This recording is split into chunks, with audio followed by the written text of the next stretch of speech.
this morning. We're going to have a look now at what's making headlines here in the French newspapers this morning. Diptyka Laurent is here. Good morning. Good morning. Dipty. We begin with a familiar story that we've been talking a great deal about as it made its way through the National Assembly a few weeks ago. Now that debate about stripping the nationality of convicted terrorists is heading to the Senate.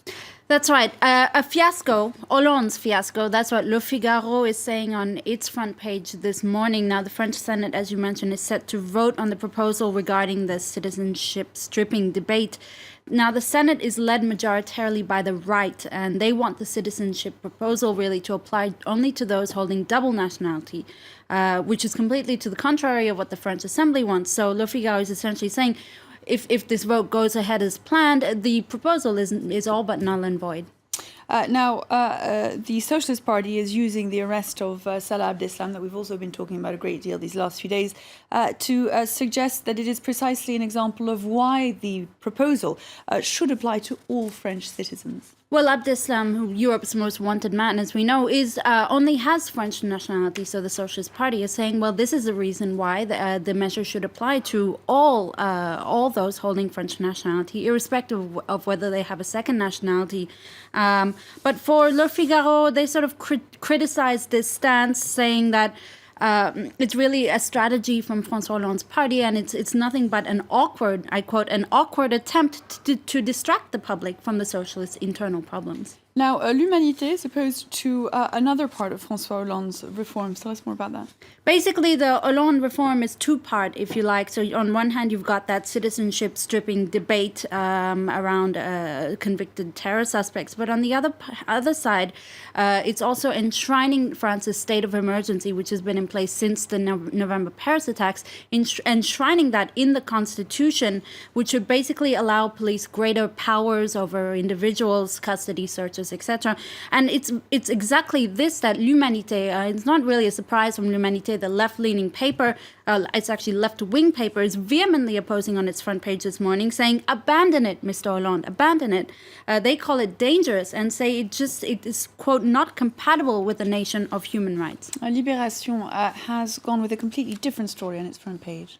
That's right. It's called Born in France, Killed in Syria. It's a really interesting, very revelatory sort of investigation into the paths of 168 French people who've died fighting for the Islamic State organization or Al-Qaeda in Syria in the last 5 years. Basically, they've taken a sample of 68 profiles in an investigation that was carried out with a Paris journalism school. And they found some really interesting statistics, like the youngest French national who died fighting for the Islamic State group was 13 years old. The oldest was 40, so relatively young.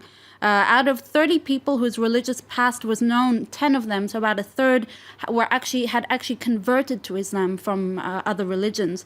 And other characteristics include haphazard unemployment, poor qualification skills, evidence of radicalization. So definitely some traits that we've seen among them. 13 years old, that's shocking. You mentioned, of course, that one of the common links is this increased radicalization. La Croix takes a look at the government's announcement on Monday to crack down on what they describe as radicalization cells.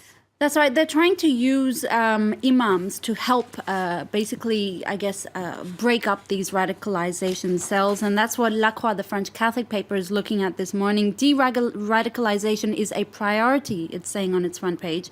And it really takes to task the French government for not acting sooner, for being too lax on the subject.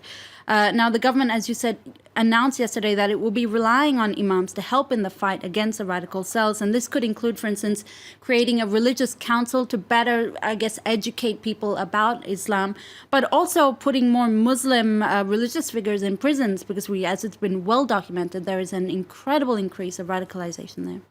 Now, to another story about the numbers of French people, not to fight jihad this time, but for other reasons. A increasing number of young adults are choosing to leave the country.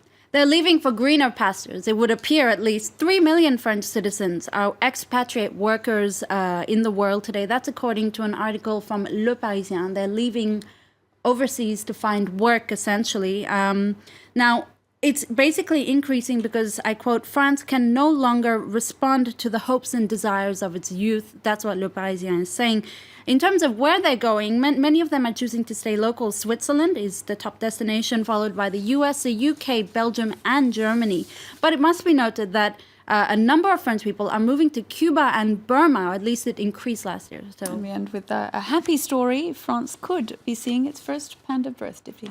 Juan is a female panda who's most likely, it hasn't been confirmed, she's most likely pregnant thanks to artificial insemination. She's one half of a panda couple on loan from China at the Zoo de Beauval.